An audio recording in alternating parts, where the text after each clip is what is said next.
Thank you, Chairman of Community.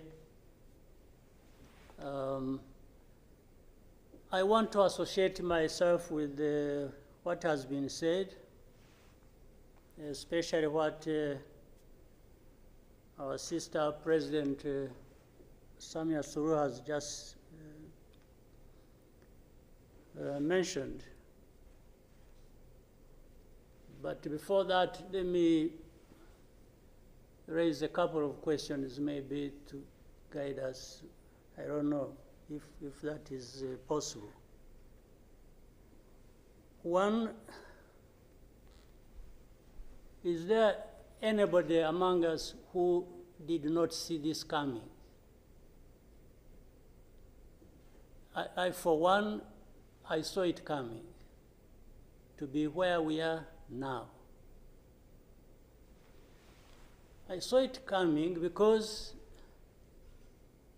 I did not see who was taking charge of the process, who was listening, who was trying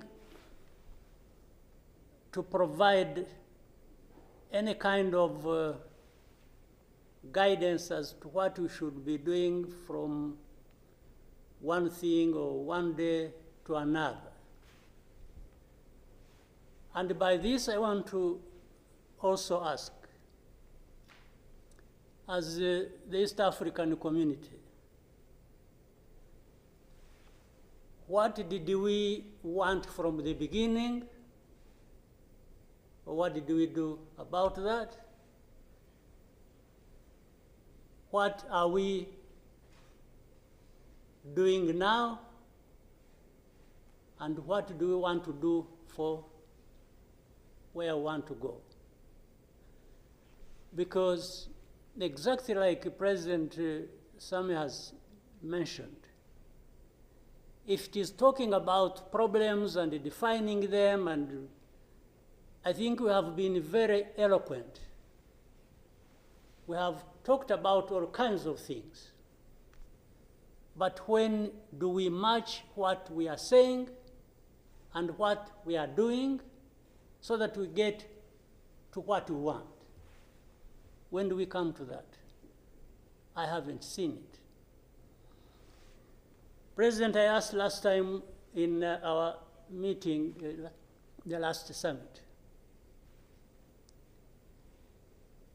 where is East African community, or does it exist? And exist for what? By the way, even now, the person or the country we are talking about is not represented as we are discussing.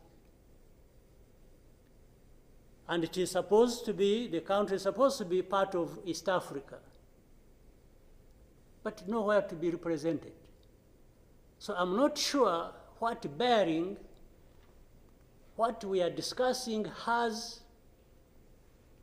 on what happens in the process of finding a solution in this country. I'll move on.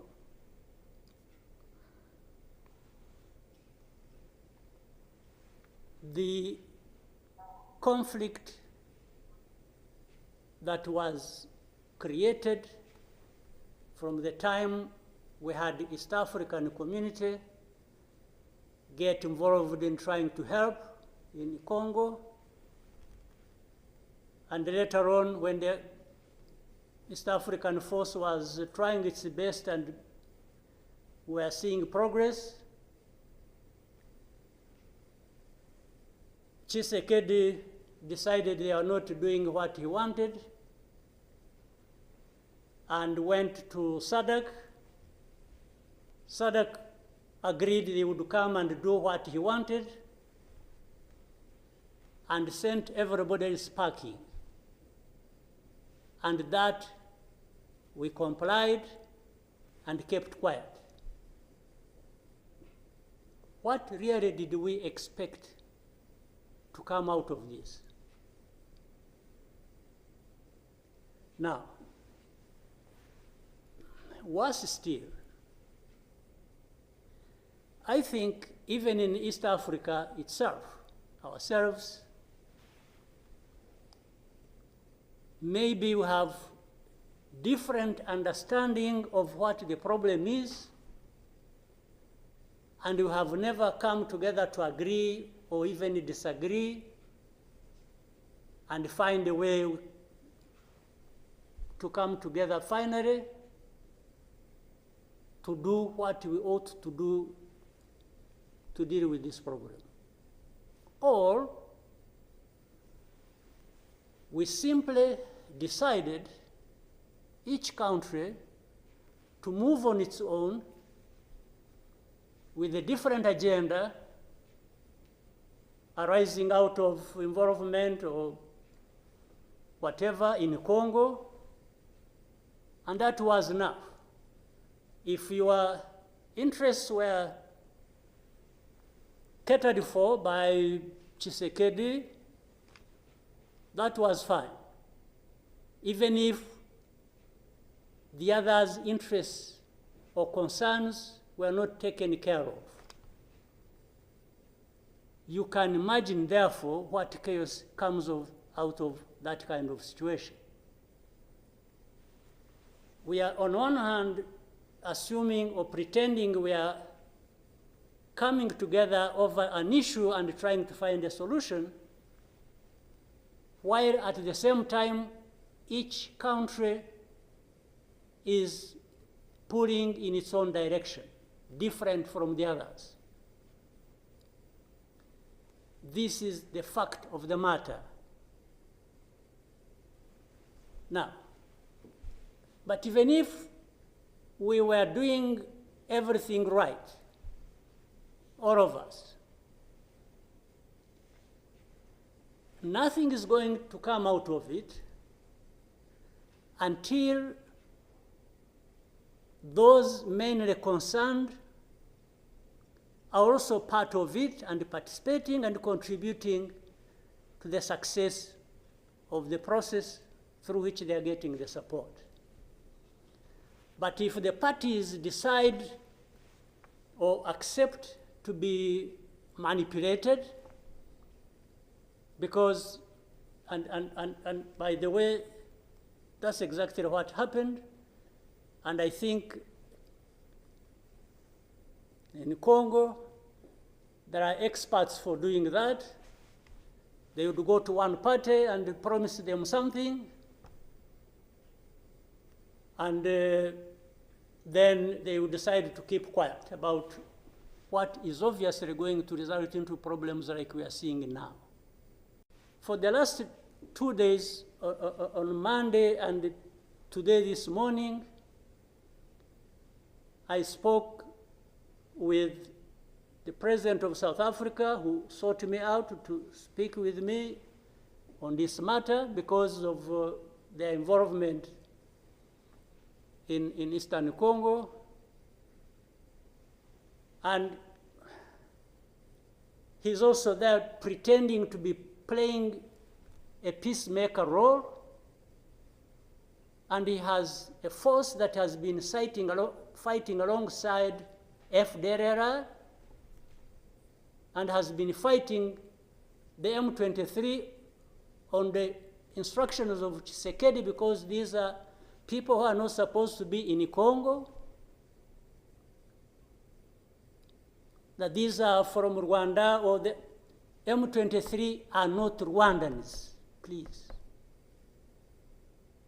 These are Congolese, and one time he accepts it, then another time he says, no, part of it is yes, and then the other part is from Rwanda, and these are He keeps on going. And how do we, leaders of our own countries, accept this to go on forever and just accept that we shall be manipulated by Tshisekedi or whoever is supporting him? And South Africa dares even issue threats about what is likely to happen after that, and so on and so forth. Of course, we will see what threats they are talking about. Maybe they should have done that exactly for which they have been issuing threats. They should have done it to clean up the mess in Eastern Congo, or to fight back those who have been trying to clean up the mess. So then you have the whole international community just confused. They talked about Rwanda, they talked about the Nairobi process. Honestly, even here, maybe you will help me understand what all this means. The processes became an end in themselves. And the people leading these processes became more important than the results of the processes. The Nairobi process became a Uhuru process. Then the Rwanda process, it's like you can't say anything that will displease President Lorenzo. Definitely, this does not help deal with such a serious matters as we are faced with today. That in the end, just because they can't be addressed, we have such a situation that, like we have now. And if anybody, and above all, I don't understand how Tshisekedi keeps thinking that he will resolve the problems to do with rights of people militarily. Kill them, shoot them, bring in forces that are ready to help, like especially Burundi. Well, I don't know whether that has been helpful for the last few days or weeks. They have been doing that. So I want us to, Chairman, Your Excellencies, I want us, whatever we are saying and whatever we intend to do, we capture the context rightly and then proceed based on that, and maybe we can get somewhere. But otherwise, if we keep saying good things, saying that, and to each other being nice, and then each one fulfilling their own interests other than others' interests, the common interests we have as East Africans, then I don't see how we are going to contribute effectively to finding a solution. But really, to have even had East African community expelled from Eastern Congo, and everybody complied, and then there was quiet. It's as if it was normal, or that is okay. Everything dictated by the country or the person we are trying to help. I didn't understand that. And that's where we are now. That's how we are here, where we are. So let me maybe for now stop here. I would really want to hear advice of others, but I think it's not just a plaything. It's not, it's a serious matter, evidently, because it consumes people's lives. And the other day, 2-3 days ago, we lost people. There was a lot of sharing from Eastern Congo, from Goma, and killed a dozen people and injured hundreds. We will definitely take care of that. There's no question about it. Thank you, Mr. Chairman.